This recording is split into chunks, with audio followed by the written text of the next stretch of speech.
සුබ දවසක් කියලා පිළිගන්නවා සියලු දෙනාම CC ඉන්නේ ප්‍රැක්ටිකල් ක්ලාස් එකට. මේ වීඩියෝ එකේ මම කතා කරන්න බලාපොරොත්තු වෙන්නේ VLSM. එහෙම නැත්නම් variable length subnetting කියන එක ගැන. කලින් වීඩියෝ එකේදී අපි කතා කරා subnetting ගැන සම්පූර්ණයෙන්ම. ඔයාලා මේ වීඩියෝ එක බලලා හිටියනම් හොඳයි කියලා මම හිතනවා මේ VLSM වීඩියෝ එකට කලින්. හරියට අපි එහෙනම් VLSM කියන්නේ මොකක්ද කියලා බලමු. මේ VLSM වලදී subnetting වලදී වගේම අපි network එක පොඩි කොටස් වලට separate කරගන්නවා. ඒත් මේ VLSM කියන එක හඳුන්වා දීලා තියෙන්නේ සබ්නෙටිං වලදී වෙනවනම් යම්කිසි IP wastage එකක් අන්න ඒ wastage එක අවම කරන්න. වැඩිදුරටත් පැහැදිලි කරොත් මේ network එක අපි සබ්නෙටිං කරනවා නම් අපි IP address assign කරන්නේ highest user base කරගෙන. මම මේක කලින් වීඩියෝ එකේදී කතා කරා.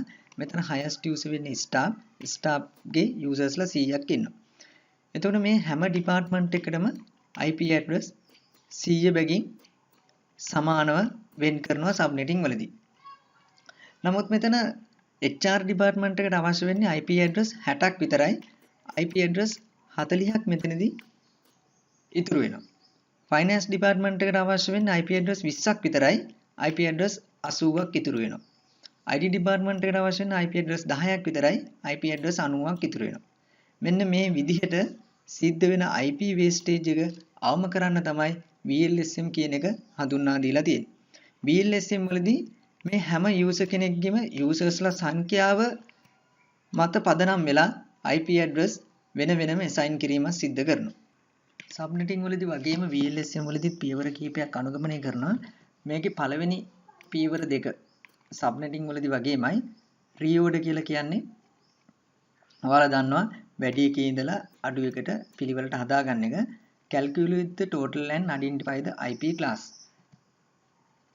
මේ department එකේ usersලා සංඛ්‍යාව එකතුව අරගෙන ඒ එකතුව බලනවා අපි මොන class එකේද usersලා 190ක් අපිට හදාගන්න පුළුවන් වෙන්නේ කියලා. ඒතකොට class C IP address එකේ එකේ ඉඳලා 255ක් යනකම් usersලා හදාගන්න පුළුවන්. ඒ කියන්නේ අපිට usersලා 190ක් class C IP address එකෙන් ගන්න පුළුවන්. තුන්වෙනි එක base the per user and assign IP address. මේක subnetting වලදී base the highest user and assign the IP address තමයි වෙන්නේ. ඔයාලට මතක නම් ඒ කියන්නේ base the per user and assign the IP address කියලා කියන්නේ මේ හැම user කෙනෙක්ම base කරගෙන IP address වෙන වෙනම assign කරනවා මම ඉස්සෙල්ලා කිව්වා වගේ. හරියට බලමු VLSM එකක් හදාගන්නේ කොහොමද කියලා. මේ table තුන ගැන මම subnetting වලදී කතා කරා. මෙතනදී පොඩ්ඩක් මම මතක් කරන්න. මේ පළවෙනි වගුවේ තියෙන values පදනම් කරගෙන තමයි අපි network එක separate කරේ.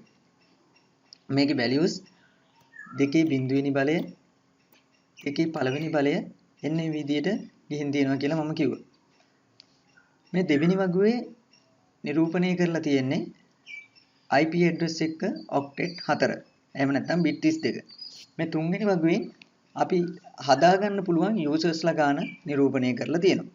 මෙතනදී අපි usersලා ගාන reorder කරගෙන total එක අරගෙන class එක තීරණය කරලා තියෙන්නේ. මෙතනදී අපි class C IP address එක තමයි තීරණය කරේ 192.168.0. මේ class C IP address එකේ default subnet mask එකේ binary form එක අපිට මේ විදිහට බලා ගන්න පුළුවන්. ඔයාලා දන්නවා අපිට පුළුවන් මේ host part එක සහ network part එක වෙන් කරන්න මේ එකේව සහ බිඳුවේව වෙන වෙන ස්ථානේ. ඒ ගැන මම කලින් වීඩියෝ වලදී කතා කරලා තියෙනවා. subnetting වලදී අපි කරේ මේ host part එකේ තියෙන වැඩි bit network part එක වෙනුවෙන් ලබා දෙන එක. VLSM එකේදී ඒක ඒ විදිහටම තමයි සිද්ධ වෙන්නේ. දැන් මෙතනදී staff තමයි අපිට පළවෙනියටම ඉන්න user. එයාගේ usersලා ගාන 100ක්. ඒ කියන්නේ අපිට IP address 100ක් අවශ්‍ය වෙනවා මෙතනදී.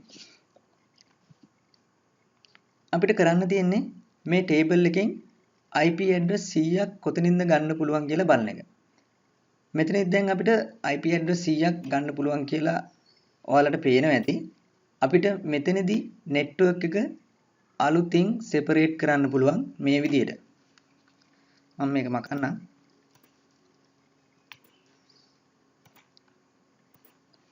දැන් ඔයාලට පේනවා ඇති host part එකේ වැඩි bit එකක් තියෙනවා මේ විදිහට. VLSM වලදීත් අපි සබ්නෙටින් වලදී වගේම ඒ වැඩි බිට් එක නෙට්වර්ක් පාර්ට් එක වෙනුවෙන් ලබා දෙනවා. දැන් අපි සාමාන්‍ය විදිහට මේකේ පළවෙනි IP ඇඩ්‍රස් එක විදිහට 192.168.0.0 ගන්නවා. ඊළඟට දැන් අපිට තියෙන්නේ නෙට්වර්ක් එක සෙපරේට් කරගෙන යන්න. යූසර්ස්ලා 100ක් අවශ්‍ය වෙන හින්දා අපි මෙතනින් නෙට්වර්ක් එක සෙපරේට් කරා. ඒ කියන්නේ අපි අවසාන ඔක්ටෙට් එකේ තමයි වෙනස්කම සිද්ධ කරේ. ඒ හින්දා අවසාන ඔක්ටෙට් එකට 128ක් එකතු වෙන්න ඕන. ඊළඟ IP ඇඩ්‍රස් එක හැදෙන්න. මෙතන සබ්නෙට් මාස්ක් එක දැන් 125ක් තියෙනවා. ඉස්සෙල්ලා 124යි. ඒ කියන්නේ ක්ලාස් C IP ඇඩ්‍රස් එකේ ඩිෆෝල්ට් සබ්නෙට් මාස්ක් එක 24යි 1 දැන් මෙතනදී 125ක් තියෙනවා. මේ IP ඇඩ්‍රස් එකේ අවසාන IP ඇඩ්‍රස් එක. එහෙම නැත්නම් බ්‍රෝඩ්කාස්ට් ඇඩ්‍රස් එක විදිහට 192.168.127 ඔයාලට බලා ගන්න පුළුවන්.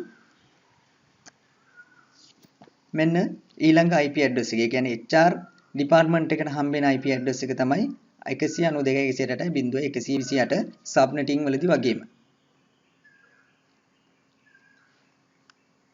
ඊළඟට තියෙන අපිට HR ඩිපාර්ට්මන්ට් එකේ යූසර්ස්ලා 100ක් යූසර්ස්ලා 60ක් ඉන්නවා යූසර්ස්ලා 60ක් ඉන්නවා. ඒ යූසර්ස්ලා 60ට IP 60ක් කොතනින්ද ගන්න පුළුවන් කියලා බලන්න. මෙතනදී අපිට IP 60ක් ගන්න පුළුවන්. ඒ කියන්නේ අපිට නෙට්වර්ක් එක මෙතනින් ආයෙත් සෙපරේට් කරන්න වෙනවා. මෙන්න මේ විදිහට.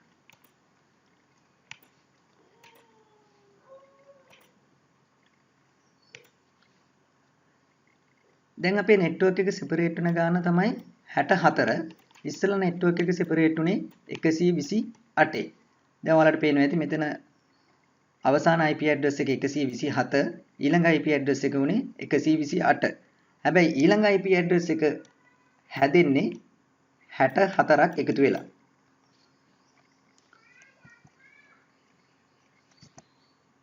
ඔයාලට පේනවා ඇති 128ට 64ක් එකතු වුණාම 192යි.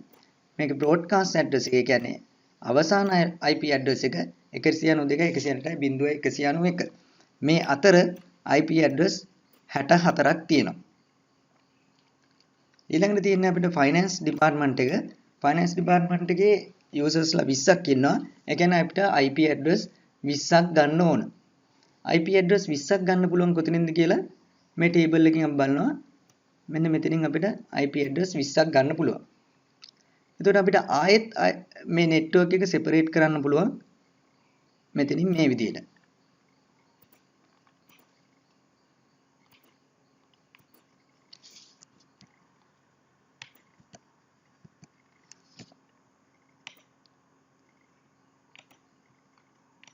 දැන් අපේ නෙට්වර්ක් එක සෙපරේට් වෙන ගාන තමයි 32 කියලා කියන්නේ. කලින් වගේම අවසාන ඔක්ටෙට් එකට 32ක් එකතු වෙලා ඊළඟ IP ඇඩ්‍රස් එක හැදෙනවා. ෆයිනෑන්ස් එකේ බ්‍රෝඩ්කාස්ට් ඇඩ්‍රස් එක වෙන්නේ 192.168.223. ඒ කියන්නේ මේ IP ඇඩ්‍රස් එකේ කලින් IP ඇඩ්‍රස් එක. IT ඩිපාර්ට්මන්ට් එකේ ඉන්නේ යූසර්ස්ලා 10යි. යූසර්ස්ලා 10ක් අපි ගන්න පුළුවන් කොතනින්ද කියලා බලනවා. මෙතනින් අපිට යූසර්ස්ලා 10ක් ගන්න පුළුවන්. මේ විදිහට අලුතෙන් නෙට්වර්ක් එක සෙපරේට් කරනවා.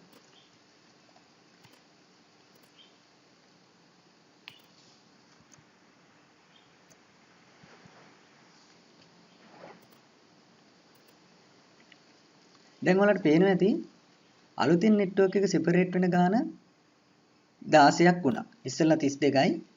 දැන් නෙට්වර්ක් එක සෙපරේට් වෙන්නේ 16කින්. කලින් වගේම අවසාන ඔක්ටෙට් එකට 16ක් එකතු කරලා අපි නෙට්වර්ක් එක සෙපරේට් කරගන්නවා.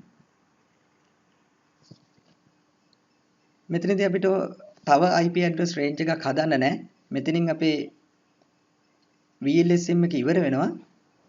මේකේ IT ඩිපාර්ට්මන්ට් එකේ අවසාන IP ඇඩ්‍රස් එක වෙන්නේ 192.168.239. එන IP ඇඩ්‍රස් 16ක් තියෙනවා මේ අතර 224 ඉඳලා 239ට. දැන් අපි VLSM එක කරගෙන ඉවරයි. ඔයාලට මේ එක එක users-ලා දෙහා බැලුවොත් පේනවා ඇති subnet mask එක එකින් එකට වෙනස් වෙලා තියෙනවා කියලා. ස්ටාප් එකේදී අපිට ඕන උනේ users-ලා 100ක් විතරයි. එහෙනම් අපි network එක users-ලා 100ක් ගන්න පුළුවන් තැනින් separate කරා. default class C IP address එකේ එක ඒවා 24යි. නමුත් අලුතෙන් එකතු වෙච්ච bit එකත් එක්ක 25ක් බවට පත් වුණා. අපිට subnet mask එක ලියන්න පුළුවන් 255 255 255 128 විදිහට. HR එකේදී අපිට ඕන උනේ IP address 60ක් විතරයි. ඒ නිසා IP address 60ක් ගන්න පුළුවන් තැනින් අපි network එක separate කරා.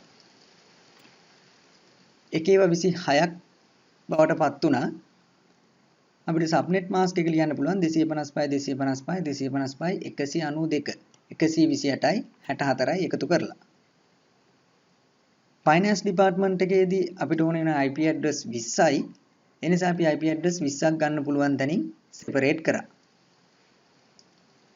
එතකොට subnet mask එකේ එකේව සංඛ්‍යාව network part එකේ default 24යි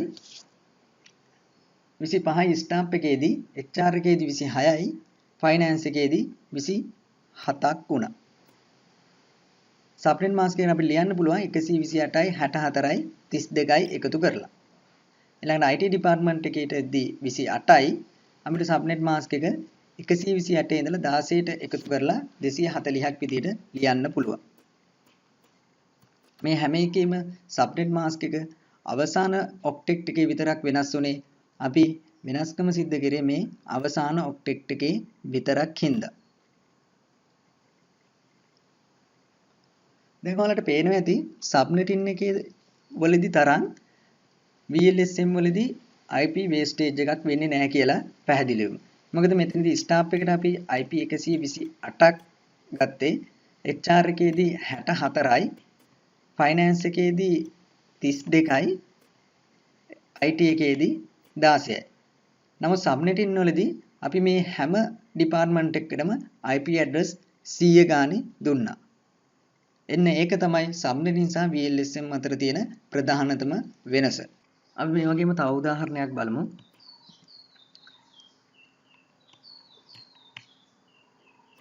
VLSM වලදී පළවෙනි පියවර වෙන්නේ රීഓඩර් කරගන්න එක. ඒ කියන්නේ වැඩි එකේ ඉඳලා අඩු එකට එනකන් පිළිවෙලට හදාගන්න එක users-ලා සංඛ්‍යාව. හරි. ඊළඟට අපිට තියෙන්නේ total එක අරගෙන class එක තීරණය කරන්න. මෙතන total එක 570ක් විදිහට අපිට බලා ගන්න පුළුවන්. ඒ කියන්නේ class C IP address එකේදී users-ලා 255යි අපිට හදාගන්න පුළුවන්. class B IP address එකට එද්දී අපිට users-ලා 256 ඉඳලා 65564ක් හදාගන්න පුළුවන්. ඒ කියන්නේ අපිට users-ලා 570ක් class B එකෙන් ගන්න පුළුවන්. ඒ හින්දා class B IP address එක අපි VLSM එකට තෝරගන්නවා. class B IP address එකේ default subnet mask එකේ binary form එක ඔයාලට මතක් කරොත් එකේව සහ බිඳුව වෙන්න ස්ථානයේ මේ විදිහට network part එක සහ host part එක separate කරන්න පුළුවන්. එකේව 16ක් තමයි network part එක විදිහට තියෙන්නේ class B IP address එකේ default. එහෙනම් අපි ඉක්මනට VLSM එක හදාගන්නේ කොහොමද කියලා බලමු. මුලින්ම අපිට තියෙනවා users-ලා 250. අපි මේ table එකෙන් බලනවා users-ලා 250ක් ගන්න පුළුවන් වෙන්නේ කොතනින්ද කියලා. මෙතනින් අපිට users-ලා 250ක් ගන්න පුළුවන්. අලුතෙන් network එක separate කරනවා. අපිට users-ලා ගන්න පුළුවන් තැනින්.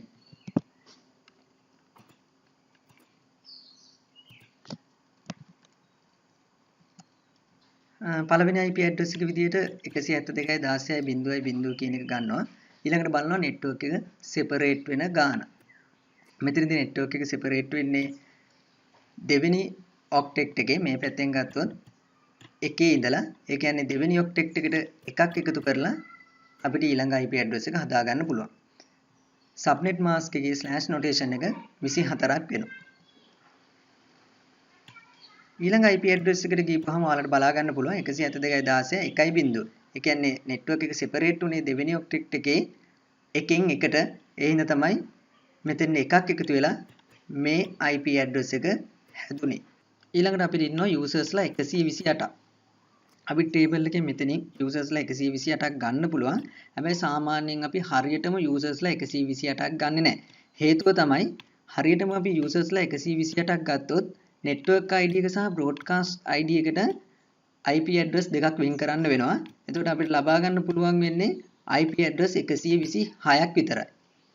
එහෙනම් අපිට මෙතනදී network එක separate කරන්න වෙන්නේ කලින් තැනින්මයි.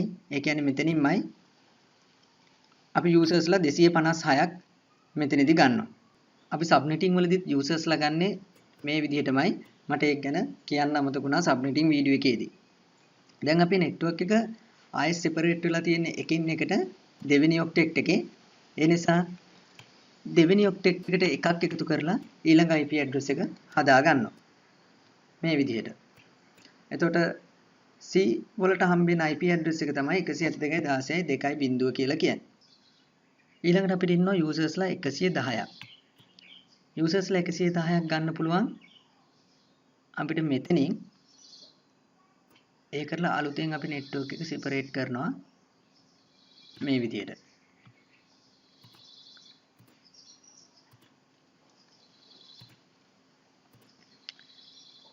දැන් ඔයාලට පේනවා ඇති network එක separate වෙන ගාන 128ක් වෙලා තියෙනවා.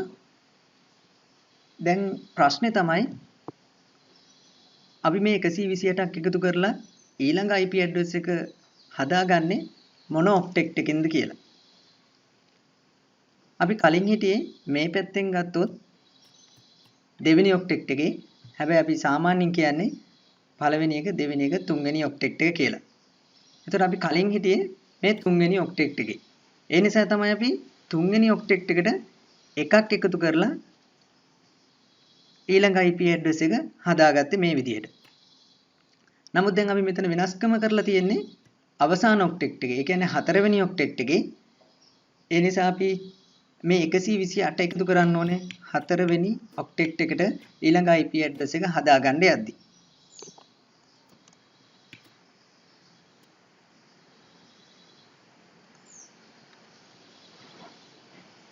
දැන් ඔයාලට පේනවා ඇති D වලට හම්බෙලා තියෙන IP address එක 172.16.2.128. තුන්වෙනි octet එකේ වෙනසක් වෙලක් නැහැ. හැබැයි හතරවෙනි octet එකේදී 128ක් එකතු වෙලා තියෙනවා. මොකද අපි වෙනස්කම කරේ හතරවෙනි octet එකේ හින්දා. ඊළඟට අපිට ඉන්න usersලා ගන්න තමයි usersලා 50. අපි මෙතනින් බලනවා usersලා 50ක් ගන්න පුළුවන් කොතනින්ද කියලා. usersලා 50ක් ගන්න පුළුවන් අපිට මෙතනින් network එක separate කරනවා.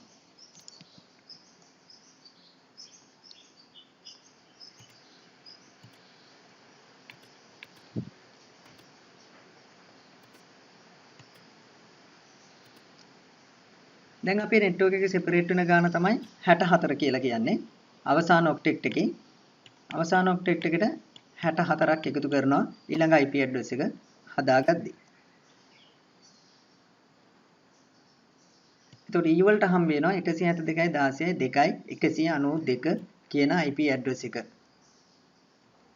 ඊළඟට ඉන්නවා අපිට usersලා 10ක්. usersලා 10ක් ගන්න පුළුවන් අපිට මෙතනින්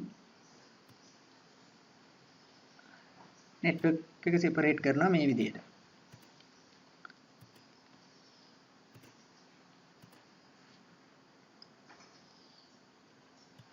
දැන් අපේ network එක separate වෙන ගාන තමයි 16 කියලා කියන්නේ.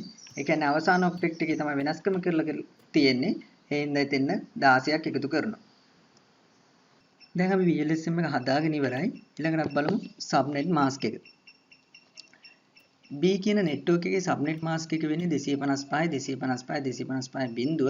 ඔයාලා දන්නවා ඒක හැදිලා තියෙන විදිය 1/24යි. ඒ කියන්නේ පළවෙනි octet එකට එද්දි මේ ටිකේ එකතුව 255යි. ඊළඟ octet එකේදී 255යි. ඊළඟ octet එකේදී 255යි. ඒ කියන්නේ 1/24ක් කියලා කියන්නේ 255 බිඳුව විදිහට subnet mask එක ලියන්න පුළුවන්. A කියන network එකෙත් 1/24යි. ඒ කියන්නේ 255 බිඳුව විදිහට subnet mask එක ලියන්න පුළුවන්. C කියන network එකට එද්දී අපේ subnet mask එක වෙනස් වෙනවා. ඒකේ තියෙනවා එකේව 25. ඒ කියන්නේ මෙතෙන්දෙන්ද 255 255 255. ඒ කියන්නේ 255 වත් තුනක් තියෙනවා. ඊළඟට තව වැඩිපුර එකක් හම්බෙලා තියෙනවා. එතන 128 විදිහට අපිට ලියන්න පුළුවන් අවසාන ඔක්ටෙට් එකේ. D කියන network එකේදී අපිට බලා ගන්න පුළුවන් අවසාන ඔක්ටෙට් එක 192ක් විදිහට. ඒ කියන්නේ එකේව 26ක් තියෙනවා. 26ක් කියලා කියන්නේ 128යි 64යි එකතු කරලා ගන්න පුළුවන්. E කියන network එකට එද්දී අපිට බලා ගන්න පුළුවන් අවසාන ඔක්ටෙට් එක 240ක් වෙලා තියෙනවා. ඒ කියන්නේ එකේව 28ක් තියෙනවා. 128 ඉඳලා 16ට එකතු කරලා අපිට 240 හදා ගන්න පුළුවන්. මේ subnet information නිවැරදිව හදාගන්න එක ගොඩක් වැදගත් වෙනවා. මොකද මේ subnet එකෙන් තමයි device එක අඳුරගන්නේ.